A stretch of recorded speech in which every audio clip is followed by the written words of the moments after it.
সকলে কেমন আছেন? আশা করব ঈশ্বরের কৃপায় সকলেই সুস্থ আছেন ও ভালো আছেন। আজকের এই ভিডিওটির মাধ্যমে আমি আপনাদেরকে জানাতে চলেছি আগস্ট মাসে এস নামের মানুষদের আর্থিক ভাগ্য কেমন যাবে। তাই সম্পূর্ণ জানতে হলে ভিডিওটি একটুও স্কিপ না করে শেষ পর্যন্ত দেখুন এবং দেখে যদি আপনাদের ভালো লেগে থাকে তাহলে একটি লাইক করে দেবেন এবং আপনাদের শুভ নামটি নিচের কমেন্ট সেকশনে কমেন্ট করে জানাতে একদমই ভুলবেন না। চ্যানেলে নতুন হলে চ্যানেলটিকে সাবস্ক্রাইব করে দিয়ে পাশে থাকবেন এমনই আরও ভিডিও পাওয়ার জন্য। আপনাদের ভালোবাসা চ্যানেলটির জন্য একান্তই কাম্য। তবে চলুন ভিডিওর মূল পর্বে প্রবেশ করা যাক।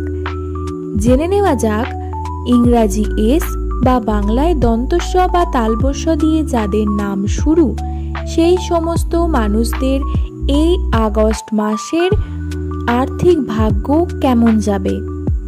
ওঠা নামা উন্নতি সব কিছুই জানিয়ে দেব বিস্তারিতভাবে। তাহলে বন্ধুরা বলি, এই আগস্ট মাসে আপনারা আপনাদের কর্মস্থলে যে পেশাতেই যুক্ত থাকুন না কেন, চাকরিজীবী হন বা ব্যবসায়ী, সমস্ত ক্ষেত্রেই কর্মতে যদি আপনি আপনার সম্পূর্ণ পরিশ্রম দেন এবং নিষ্ঠা ভরে সৎভাবে কর্ম করেন তাহলে কিন্তু আপনি তার ফল খুবই ভালো পাবেন। আর্থিক দিকের উন্নতির সম্ভাবনাও বর্তমান রয়েছে রাশিতে। তবে অর্থ যেমন হাতে আসবে তেমনি ব্যয়ের পরিমাণও বাড়তে পারে। তাই অযথা কোনো কিছুতে অর্থ ব্যয় করা চলবে না। তাই অবশ্যই ব্যয় করার আগে 10 বার চিন্তা ভাবনা করে তবেই অর্থ ব্যয় করবেন, নচেত পরবর্তীকালে বিপদে পড়তে পারেন। এই মাসে সম্পত্তি সংক্রান্ত বিবাদের মধ্যে আপনারা জড়িয়ে পড়তে পারেন। হতে পারে পিতৃ সংক্রান্ত জমি জমা জবরদখল বা পারিবারিক অশান্তির কারণে জমি বেনামে হয়ে যাওয়া, এই সমস্ত কিছু হওয়ার সম্ভাবনা কিন্তু রয়েছে। তাই এমতো পরিস্থিতিতে আপনাদের মাথা গরম করে ঝুঁকিপূর্ণ কোনো সিদ্ধান্ত নেওয়া চলবে না। রেগে গেলে চলবে না, শান্ত মেজাজে সমস্যার সমাধান করতে হবে।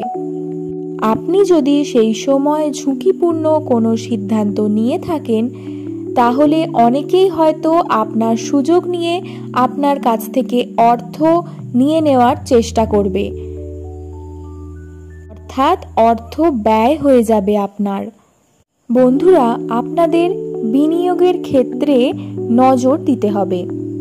আপনাদের কর্মক্ষেত্রে উন্নতি তো হবেই, কিন্তু উন্নতির জন্যে যে পরিকল্পনা সেটাকে সুষ্ঠুভাবে সাজিয়ে নিলে আরও ভালো ফল আপনারা পাবেন। পিতার থেকে আর্থিক সাহায্য পেতে পারেন বা পিতার ব্যবসাতে আপনারা সংযুক্ত হতে পারেন, সেখান থেকেও আপনারা আয়ের মুখ দেখতে পারেন। বা হতে পারে আপনি ব্যবসায় অনেক লস খাচ্ছেন, সেখানে আপনার পিতা আপনাকে সাহায্য করতে পারে। এছাড়াও যেদিকে আপনাদের বিশেষ নজরদারি রাখা প্রয়োজন, যে কোনো চুক্তিপত্রতে, সে আপনি চাকরিজীবী হন বা ব্যবসায়ী, সই করার আগে কাগজটি ভালো করে পড়ে তবেই সই করবেন। আজকালকার দিনে কাউকে অন্ধবিশ্বাস না করাই ভালো। এছাড়াও ছোটোখাটো ছিনতাই, পকেটমারের হাতে আপনারা পড়তে পারেন। তাই রাস্তাঘাটে বেরোলে আপনার মানি পার্স একটু খেয়ালে রাখবেন। এছাড়া যারা মহিলা রয়েছেন তাদের সোনা দানা কিন্তু ছিনতাই হওয়ার একটা প্রবণতা রয়েছে। এছাড়াও আপনাদের সঞ্চয়ের দিকে চিন্তাভাবনা শুরু করে দেওয়া উচিত এই মাস থেকেই। যারা এখনো অবধি সঞ্চয় শুরু করেননি তাদের অবশ্যই সঞ্চয় করা উচিত, পরিবারের জন্যে বা নিজেদের জন্য। সঞ্চয় যদি না করেন তাহলে ভবিষ্যতে যে কোনো পরিস্থিতিতে আপনারা বিপদের সম্মুখীন হতে পারেন।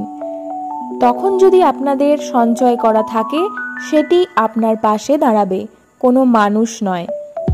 যারা একটু বেশি ব্যয় করে ফেলেন নিজেদের অজান্তেই, তাদের জন্য বলবো বিভিন্ন মিউচুয়াল ফান্ডে টাকা যুক্ত করুন, অর্থাৎ সহজেই যাতে আপনি টাকা তুলে নিতে না পারেন সেরকম ব্যবস্থা করে টাকা সঞ্চয়ের পরিকল্পনা করুন। যারা লটারি কাটেন তাদের জন্য এই মাসটি খুবই শুভ। যারা প্রতিনিয়ত লটারি কাটেন, সেই ব্যাপারে জানেন, তারা লটারি কাটতে পারেন, ফলাফল ভালোই পাবেন। কিন্তু যারা লটারি কাটেন না তারা রিস্ক নিতে যাবেন না। ব্যাপারটাকে এড়িয়ে যাওয়াই ভালো হবে বলে আমার মনে হয়। তাহলে আজকের ভিডিওটা এতটাই। যারা ভিডিওটা শেষ পর্যন্ত দেখলেন তাদেরকে জানাই অসংখ্য ধন্যবাদ। ভিডিওটা অবশ্যই লাইক, কমেন্ট, শেয়ার করে দেবেন এবং চ্যানেলটিকে সাবস্ক্রাইব করে পাশে থাকবেন। আপনার দিন শুভ হোক। ধন্যবাদ।